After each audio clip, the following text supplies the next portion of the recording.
আজকে তোমাদের সাথে খুব মজাদার ঝাল ঝাল কাঁকড়া ভুনার রেসিপিটা শেয়ার করি। সো পুরো ভিডিওটা দেখো, আশা করছি তোমাদেরও কাজে লাগবে। যাই হোক, হ্যালো এভরিওয়ান, আসসালামু আলাইকুম। কী অবস্থা, কেমন আছো তোমরা সবাই? তোমরা অনেকেই তো কাঁকড়া খেতে পছন্দ করো, আমরাও কাঁকড়া খেতে খুবই বেশি পছন্দ করি। আমার মেয়েও হয়েছে আমাদের মতো, আমাদের থেকেও বেশি সুরামনি কাঁকড়া, তারপর সি ফুড এগুলো অনেক বেশি লাইক করে। যাই হোক, আজকে সকালে সুরার বাবা বাজার থেকে একদম বড় বড় দেখে টাটকা টাটকা দেখে সুরার জন্য কাঁকড়া নিয়ে আসে এবং এনেই বলে যে আমার মেয়েকে রান্না করে দাও। তারপর যে বলা সেই কাজ। আমি ফার্স্টের দিকে কাঁকড়াগুলো যে যখন কেটেছি ক্লিন করেছি তখন আর ভিডিও নিতে মনে ছিল না। যাই হোক, সব কিছু রেডি করার পর তারপর মনে পড়েছে যে তোমাদের সাথে একটু শেয়ার করা যাক কিভাবে রান্না করি।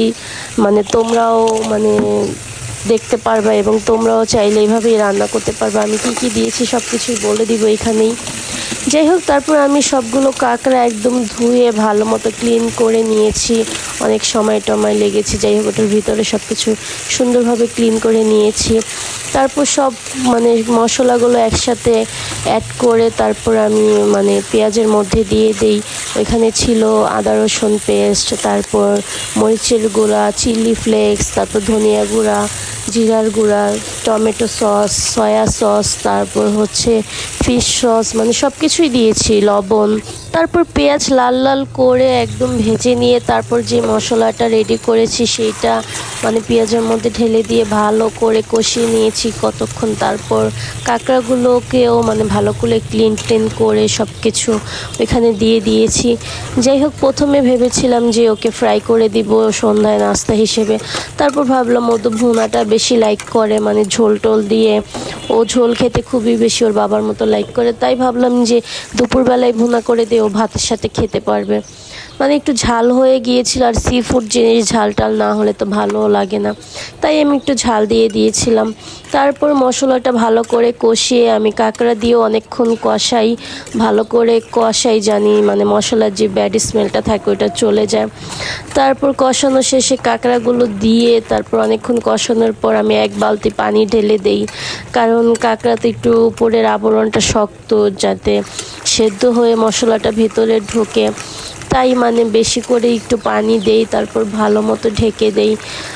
এই যে দেখো কত সুন্দর মাখা মাখা হয়েছে। আমি এটাকে আরও টানাবো, একদম ভাজা ভাজা করে যখন মশলা থেকে তেল ছেড়ে দিবে তখনই এটা নামাবো। যাই হোক, আজকে তো বাসায় মাছ টাছ রান্না হয়েছে। তারা বাপ মেয়ে তো কোনো কিছুই নেয়নি, একদম কাঁকড়া ভুনা দিয়ে তারা একদম ভাত খেয়ে উঠে গিয়েছে।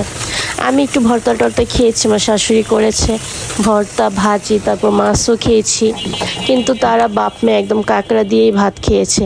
যাই হোক, আমরা বাইরে কোথাও গেলে আমার মেয়ে যদি কাঁকড়া দেখে ও তো খেতেই হবে ওর। যাই হোক, ও পছন্দ করে আর আমরাও ওর পছন্দ তাকেও প্রাধান্য দিই। আমাদের কাছেও খুব বেশি ভালো লাগে। অনেকেই খায় না, যেমন আমাদের ঘরে আমার শ্বশুর শাশুড়ি তারা কেউ এগুলো পাতে নেয় না। যাই হোক, তারপরে এই তো আমি রান্না করে ওদেরকে বাবা মেয়েকে বেড়ে দিচ্ছিলাম যে বেড়ে দেই, ওরা খেতে মজা পাবে। তারপর তোমাদের সাথে একটু শেয়ার করলাম। দেখো মাশাআল্লাহ, কালারটা কত বেশি সুন্দর এসেছে এবং খেতেও খুব বেশি মজা হয়েছে এবং ঝালও হয়েছে। তারপর আমি তোমাদের ভাইয়াকে জিজ্ঞেস করলাম যে কি অবস্থা, কেমন হয়েছে। ও বলতেছিল যে ভালো হয়েছে, কিন্তু আমি ও তরকারি ফেলাই দিছিল তো বিছানায়, তাই আমি একটু চিল্লাইছি, তাই বলতেছে তোমার ব্যবহারটা তো ভালো লাগতেছিল না।